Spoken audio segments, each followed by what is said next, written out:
Okay. Thank you so very much, Sid, for coming online and taking your time. I know you're a very busy man, changing lives of millions of people. And I'm a big fan of yours. And most importantly, with the intention which you're doing. Thank you so very much for coming online. Truly an honor to be here. Thanks, Sarath, for inviting me.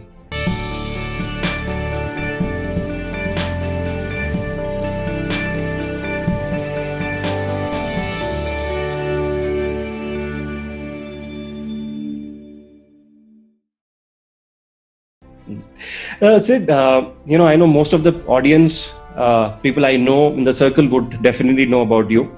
But then to those people who will be seeing this for the first time, you interacting with the first time, can you share a little bit about yourself? Yeah, so I'm a musician turned internet geek, come from the music background. Dropped out of college when I was in 12th grade. Didn't do well in maths. Calculus went into my head. It was when I would see that integration symbol, my brain would just switch off. But today I love maths. I love business maths. But that time, probably because of the education system, the whole teaching methodology, I was not able to align with. I didn't feel like sitting in classrooms. So I used to always be outside. I used to play cricket in school. I was in the school choir. I was in all the extracurricular activities, but not in class. As much as possible, I would want to be outside. So that was the way that I grew up. In Bangalore. Convent, studied in Bishop Gardens, had a great schooling day, not in the class but outside the class. Inside the class I used to get slapped by the teachers and all kinds of stuff I used to go through. Interesting. But the beauty about that entire phase was when I failed my 12th, I understood that I really need to do what I love. Like most of my friends were getting into the regular stream of education, like BE, and then most of them MS and now US. Like that's the typical flow of things, right? So when I failed my 12th, the only thing that I had was music, because I used to play in the school band. I used to play keyboards since the age of 10. I found a course in sound engineering, came to Chennai. I did that course. It's a 1-year diploma course in 2001. By the end of that course, I scored 92. Like in the practical exam, I was the highest in my batch. Wow. And that college said, you can just, why don't you start teaching here? So I've been teaching since the age of 19. And I used to teach people like 30 years, 40 years at that time. And I was a 19-year-old kid. I used to teach people how to make music, how to use software to produce music. And most of my friends, now they're working with A.R. Rahman, they're working in Bollywood, they're working in Hollywood. They got into the whole movie scene and did that for 3 years. Did 3 years of that whole teaching music production. And I used to be a DJ, I used to play in different clubs and all that stuff. That was a whole different era. Okay. And then life was a party. It was like 3 years of partying and it was craziness. And then at that point of time, a company in Dubai decided to call me in there to make ringtones for mobile phones. That was the time the polyphonic ringtones was growing. So I took that up because I wanted to get away from this. Like after 3 years of partying and 3 years of every night drinking, and I was also doing drugs and stuff, and I'm just being open. So I decided to clean up my entire life. Like after 3 years, I said, this is not what I really want. I want to get, and everything looks good from the outside, especially in that whole world of music. But I felt hollow inside. I felt very, very hollow inside. Hollow in the sense like why am I doing all of this? And then I began this whole journey of spirituality. Even though I had a foundation in spirituality while growing up, I decided to get back to the roots. Like let me go. So when I went to Dubai and took up that job, my entire circle of influence changed. Like my circle of friends changed, and I started to go more inwards to discover myself. And of course, that was a proper job. I did that for 3 years. Then I had an opportunity to come back.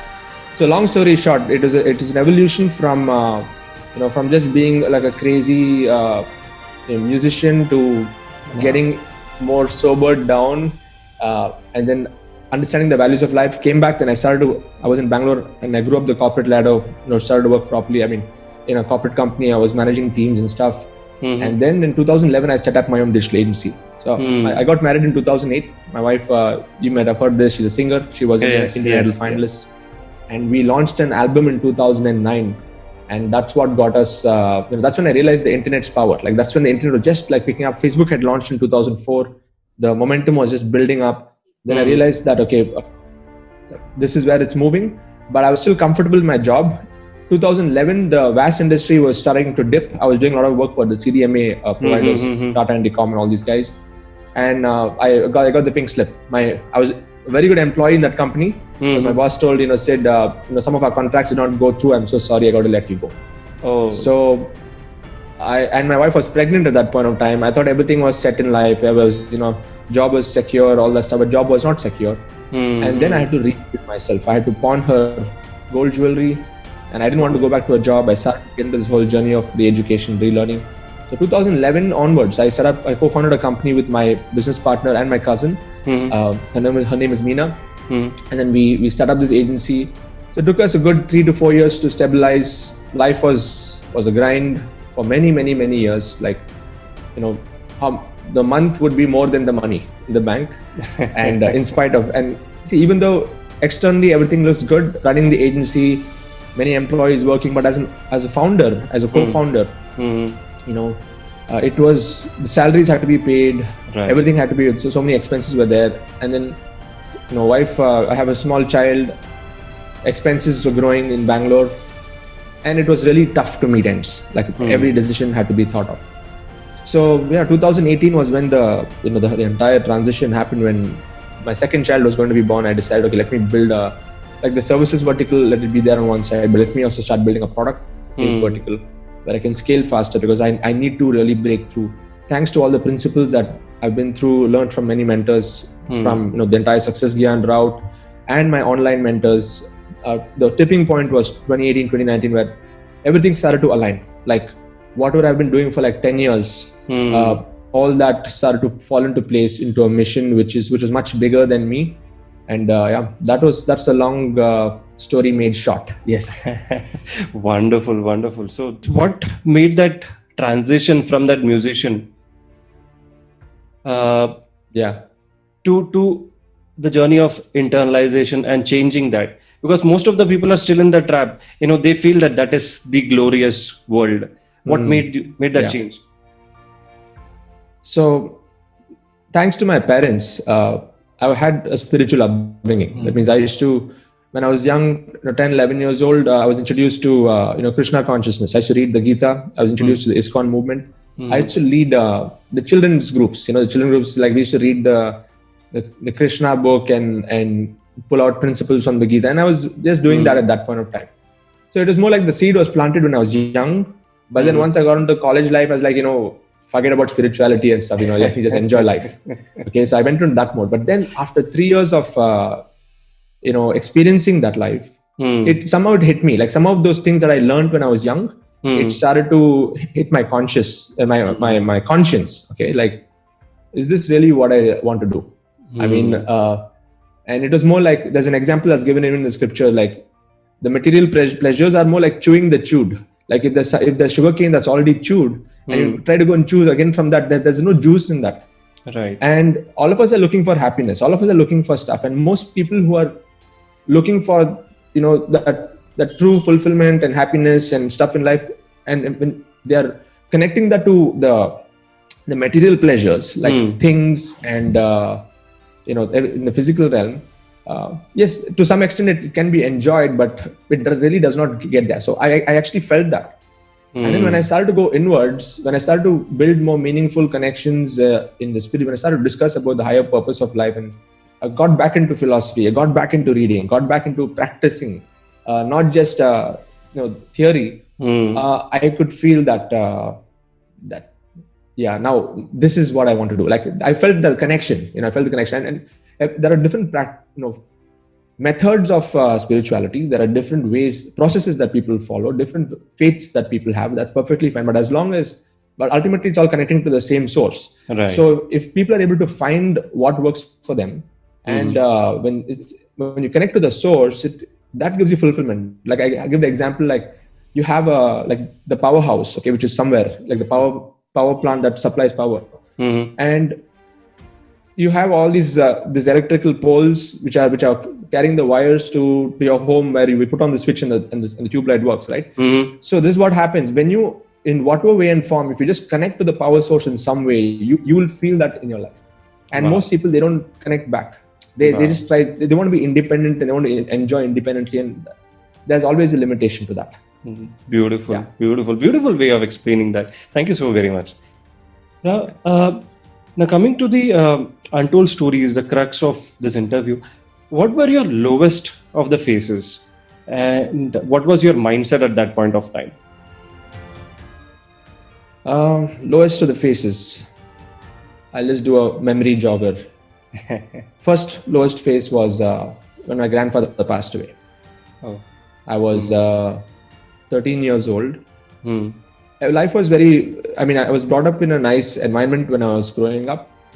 And in spite of my dad being an alcoholic, there were also some days where there was a lot of fear when I was growing up. Mhm. But overall, like dad was like Jekyll and Hyde, so he was an amazing dad when he was sober.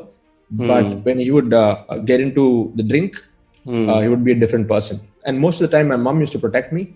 I would not see that side of him. I would be sleeping or be in some different place. But there have been some moments. So I would say that some low phases were there, but it was more fearfulness when I was young. But then thanks to mom, she guarded me with that. And thanks to spirituality, dad got out of that. Okay, when I was in that 10, 11 years. That's why I got into this. So the first phase was there. So when I was 13, my grandpa passed away. And I really loved him a lot. And I look up to him as a role model. And I still remember when I came back home, I saw his body. And I just thought, okay, this world has lost a great man. Because he used to help a lot of people. He used to... he was very, very caring, very jovial. He was blind towards the last 10, 15 years of his life. He was not able to see. So he would just be sitting on the sofa, and I would just ask him questions. He would keep talking, and he was very, very jovial in spite of having the disability of seeing. And that was losing him was one of those emotionally charged moments in my life, and I really remember that day very clearly. And I felt like, okay, I have to do something to... at that point of time, I did not realize, but over time, I realized, okay, I have to really make grandpa proud, or, to carry forward the legacy that he built. Like, he's helped hundreds and hundreds of people during his time. He was an entrepreneur himself. Wow. Then no doubts, dad and his brothers, all of them are also impacting the world in a huge way. Like, my father is helping so many people in the spiritual side. And both my uncles, if you may know, like Mac Srinivasan is heading BNI, and Murali Srinivasan, both. So my inspiration comes from the family itself on what I'm doing. So the first low point was losing granddad. Go down in the timeline. Second low point was failing my 12th. That was another big one. Like, even though internally it didn't affect me so much, but it was like a black mark, especially in the family, like somebody. And then, interestingly, my brother followed. He also failed his 12th. So both of us, like, I have a younger brother. He's 2 years younger to me. And that was another low moment. And then the next one was when I lost my job, wife was pregnant. So these dips, when I actually look at it, it was the time that I learned the most. Like, where reality strikes. Absolutely. A lot of lessons were there. Yeah. Absolutely. So let me take you to your failing of 12th. So a lot of people are still there in that mindset where I need to, have that proper education. And what if society thinks? That is the main thing, society. So did you face the same thing there? And if yes, how did you overcome? So thankfully, I should say that I did not have that, because in fact, I was the opposite. And the reason I failed was because of being a rebel. So because I remember the first day I went into the 12th standard tuition class. It was a maths teacher. I was sitting on the ground, and like besides college, college was just like fun. I had like 13% attendance. It was crazy. I never even went there. Okay, so tuition class, my parents put me into this tuition class. I went there. I sat in the front row. And the tuition teacher comes up and he says, the first thing, his opening statement when he starts the first day of tuition, he says, if you struggle this 1 year, you can enjoy your whole life. If you enjoy this 1 year, you have to struggle your whole life. He said that.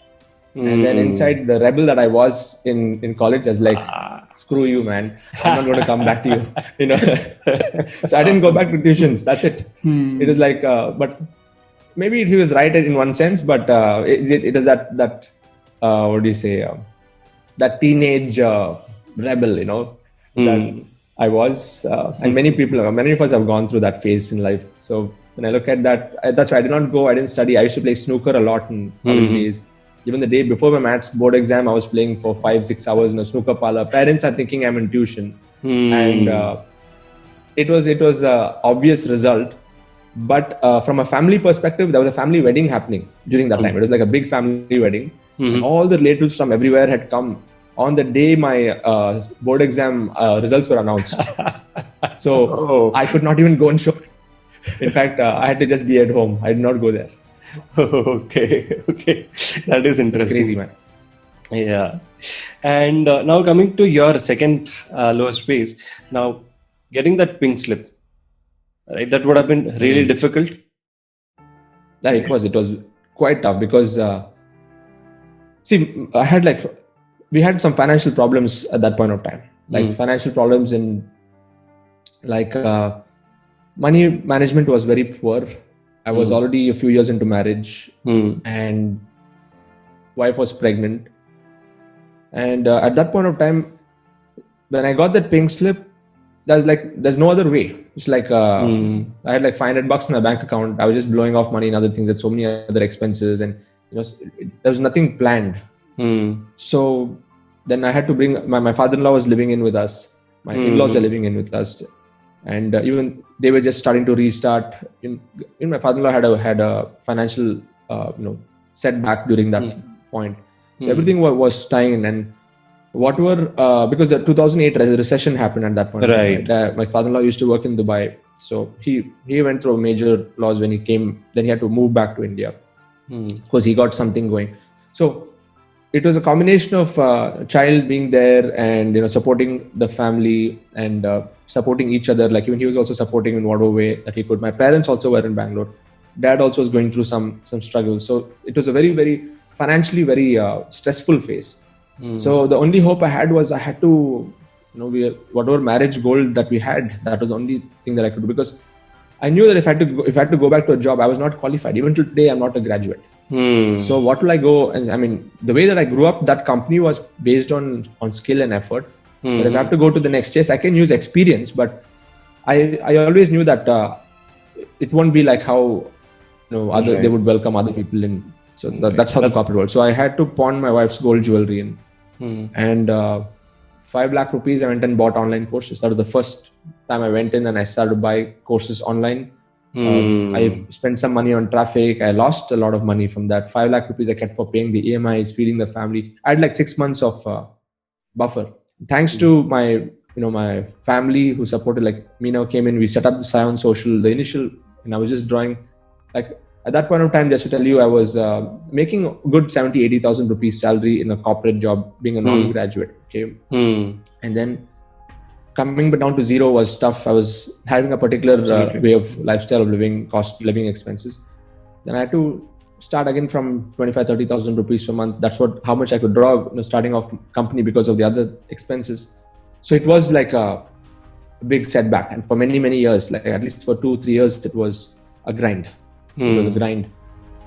So that losing the job phase, I would say today more than ever, people need to be for themselves. 47 million jobs have been lost in the US just due to the current situation in the world. So we cannot, and this is just the beginning. Okay, the by 2030, there's a projection that 2 billion jobs will be lost. So we are moving to a different economy now. It is not about, it's about being self-dependent, self-reliant, self-sustainable. And even if you're looking at the market, the gig economy is the future. Like how we just go and go for a ride on Uber and we pay them for that ride. The whole workforce is going to move into that, where the full-time salary mode is not where I see it going. So you need to be skilled, but you get paid based on the work on the gig or the project that you do, and it will be micro projects. So anyway, that's the future. But coming back to my story, it is that was a turning point of my life. Yes. So I'm sure that you would have had a lot of mental chatters at that point of time. Like, is it worth it? So what was your mental chatters? Were you judging yourself? What was your self-esteem at that point of time? Self-esteem, Actually, it was not negative. Thanks to personal development. Like I got introduced to The Secret. I was reading Robert Kiyosaki when I was in sound engineering days. So that foundational thing was there of the personal development world. And I went to The Secret in 2007, 2008. So when the setback happened in 2011, I knew I had to stay positive. But still, I used to have, the relationships were quite, shaken up. Like relationship with my wife, because she's pregnant, she needs security, she's unsure. And interestingly, what happened was like 1 or 2 years into the game, I got an offer from Flipkart. Okay. I got Flipkart. They offered me, and it was a very good package. And that was when the momentum was just building up. Like momentum, I would say the things started to move, and I got the taste of entrepreneurship. And I decided not to go for that. And my wife and I, we had a heated argument inside the car. I was driving a Zen car at that time, the old Zen, and it was like beaten down. And she was from Dubai, and she used to drive a Mazda Zoom, and then after marriage she came in here, and in all that, I really have to thank Vanita for really accommodating and coming into my life to this point where I was in, and she lived a very good life, and then she came in, and then it always I had that feeling I had to give her the best. So we were having this heated argument. She was telling me, Sid, go and just take this Flipkart job. It's a great one, and it's like it was a instant 5x jump in monthly income. And the conversation was so heated. I didn't want to go back. I didn't want to go for that because I wanted to build something of my own.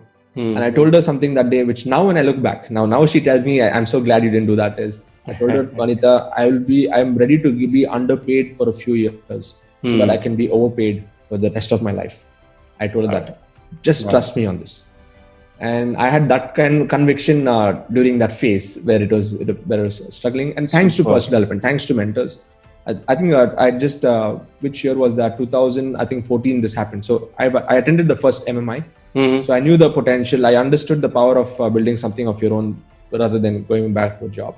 So thanks to MMI that I was rewired internally. Now, what made you to stick to that decision? Like, what was that point which made that decision that I will not take? I'm talking about the mindset. What made you take that decision that I'm not going back to the job? I will stick to it, and I will struggle whatever it is for that 3-4 years, and I'll make sure that I'll come up as a winner. What was that mindset? It was the stories of people that I've seen successful. Like when I attended MMI, looked at all those stories of so many people who stuck to what they wanted to do and they were able to push through. And at that point of time, I was also doing network marketing. So I was also promoting some online conferencing products. I was promoting there was a something called Empower Network, a guy called David Wood and David Sharp. It was so inspiring. So that was something I was parallelly getting boosted by, and boosted in the sense I had that inspiration coming from that, like inspirational stories of people who have been able to independently grow on their own. That was a driver, definitely. And when I used to look at those stories and compare it to the corporate person walking in and walking out, which I've also been through, it was a complete paradigm shift. It's like you might have heard of this, right? Once the mind experiences something and once it bends into something else, you cannot change it and make it go back to its old ways. True. I was like that. True. Awesome. Have you ever judged yourself? In what sense?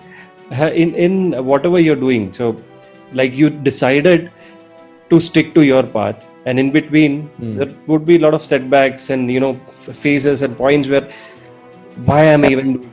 Have you ever judged yourself that way, or were you always positive? Yeah. No. There's always been these ups and downs. None of us as humans have that super positive thing.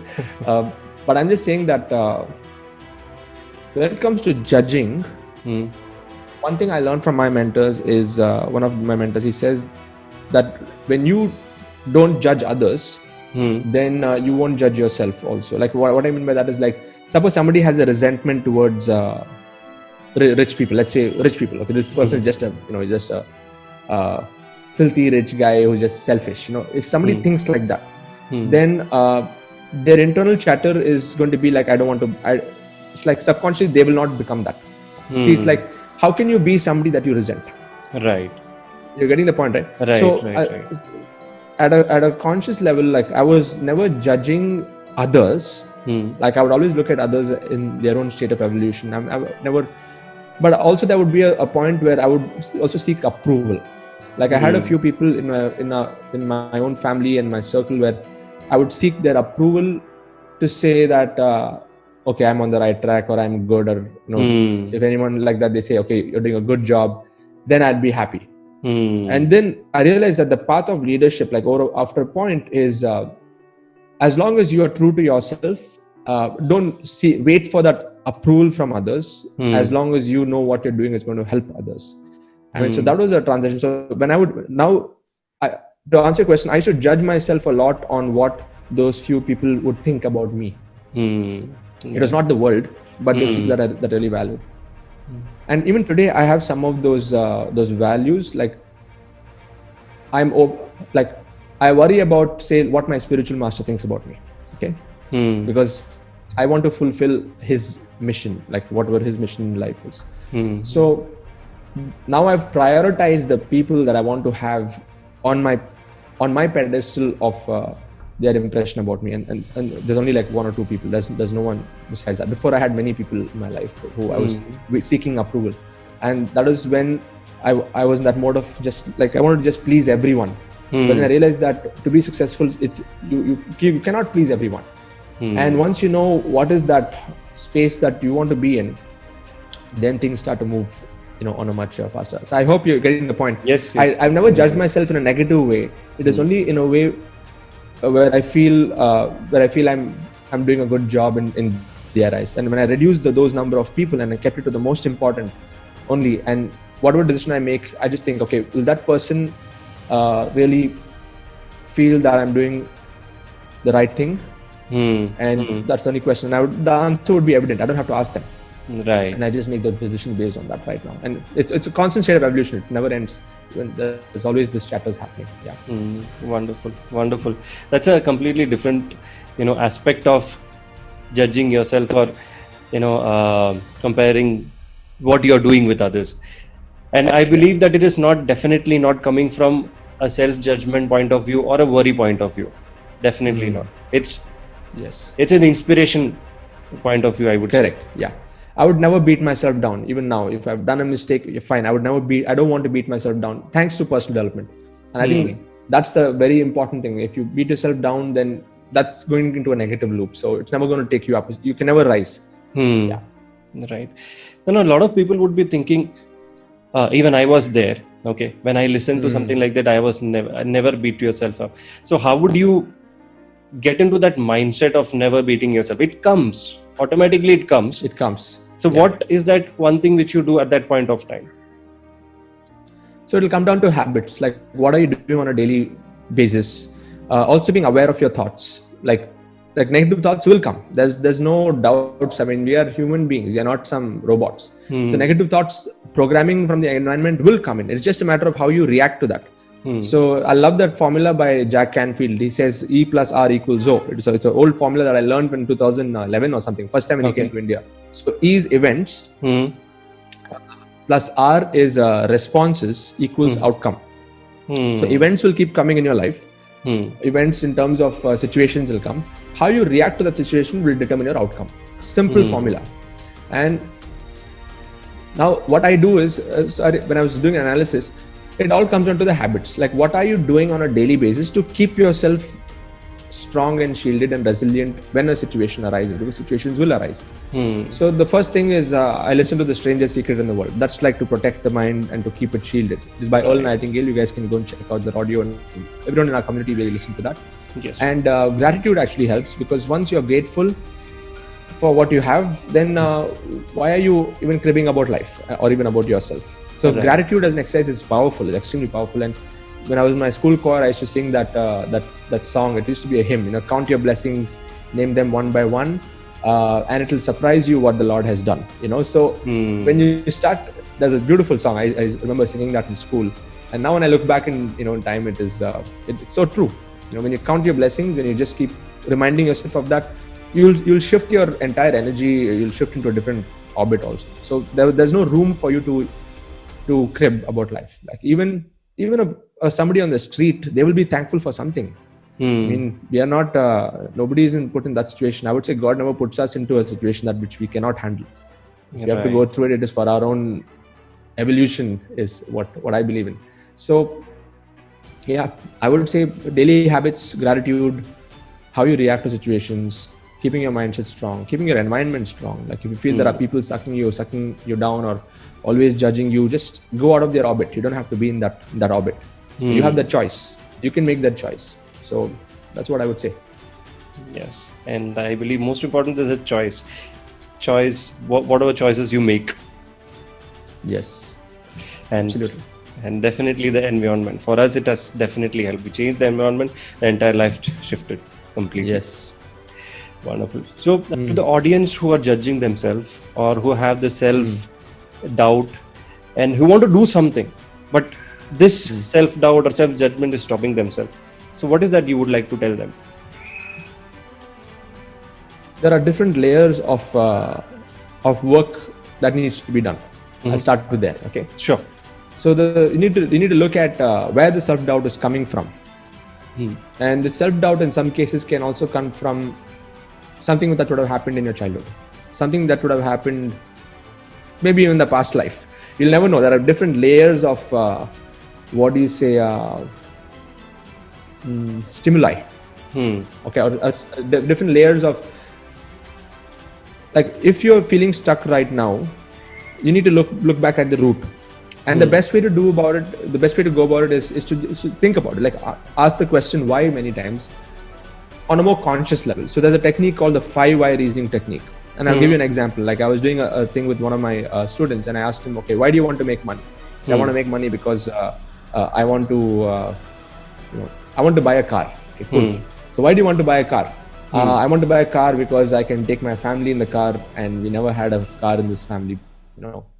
Okay, good. So why is buying a car so important to you? Then so that you can take your family. He says, because it's a symbol of prestige. Because nobody in my family had a car. Okay, good. So why is prestige so important to you? That is the 4th why.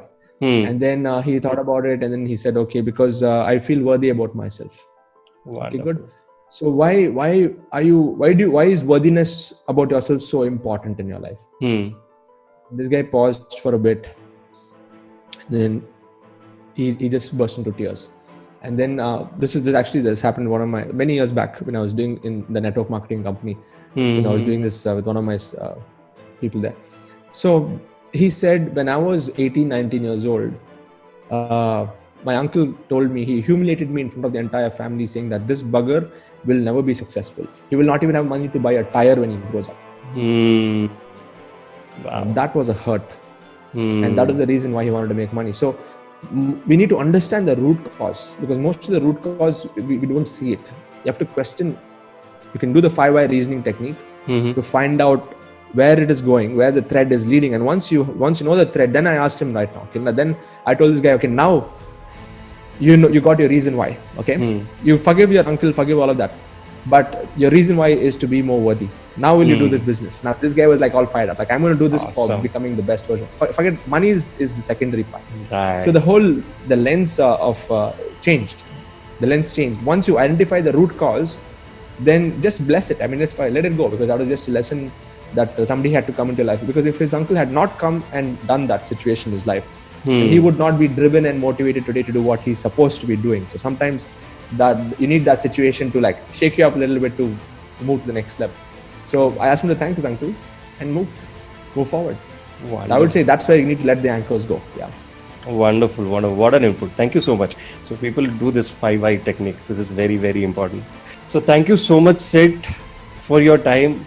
A wonderful time sharing your vulnerabilities, all your inputs. Thank you so much. And I'm sure that audience is going to love it. Thank you so very much. Thank you, Sarath. Thank you for, bringing out a different perspective and paradigm, because normally interviews is like people talk about, okay, how successful you are, how much money you made, all that stuff is good. But I think you're diving into some elements which bring out the human. I mean, to bring out what is human. Everyone is at different parts, and each one will have their own different lessons. And I think I wish you all the best on the show, so you can inspire so many people. Thank you so very much, Sid. Thank you. Yeah.